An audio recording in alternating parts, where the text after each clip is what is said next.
ल साझा छुट्टी ओ केटा हो यार आज त पोडी पनि आरामले खेल्यो मजाले खेल्यो ए साथी हिजो मैले जान थापेको छ मेरो केटा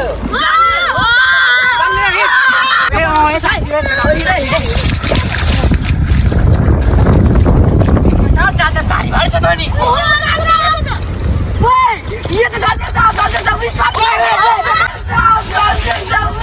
कैसा लगा मेरा मजाक?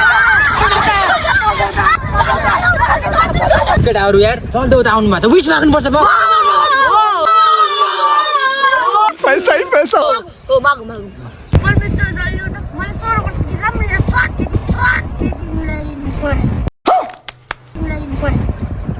साला पाङ्दै तेरो उमेर कति भयो तेरो कोटबाट निचार्दा दुध आउन जस्तो देखिन्छ तर अझ 16 वर्ष केटी तल चाहियो म केटी नपाएर कफिर आइ बेलामा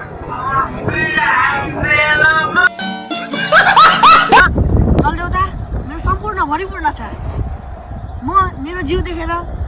के माग्छु जस्तो लाग्छ तपाईलाई भनेपछि त मोटाउनु पर्यो हैन त हो जल्दी उता ठ्याक्क तपाईले मेरो मनको कुरा Oh my god! बिहान बेलुका भोजन नगर्ने दिनको 5 चोटि जल सेवन गर्ने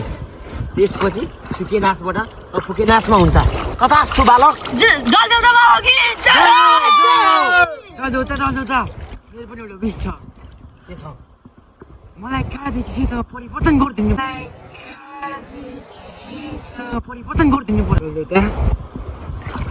जन्मजाति कालो होस् यो असम्भव छ बालक कसरी यो हुन सक्दैन त्यो त जल्दी उता मेरो पनि एउटा विश छ के विश छ बालक मेरो जीवनमा पढाइ बढ्यो उमेर बढ्यो तर मेरो हाइट बढेन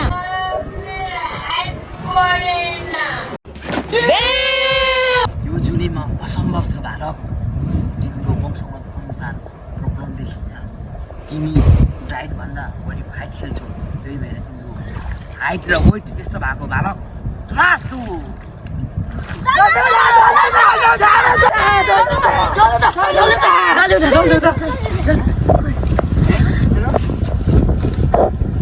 एउटा साथी हाम्रो त्यसले त चल्दैन नगरी जस्तो छ त्यसले नराम्रो उयसमा आएको थियो नि त्यही भएर त्यसले केटी 18 वर्षको ट्वाक केटी मिलाउनु 18 वर्षको ट्वाक केटी मिलाउनु भन्दै थियो हो कि न छैन त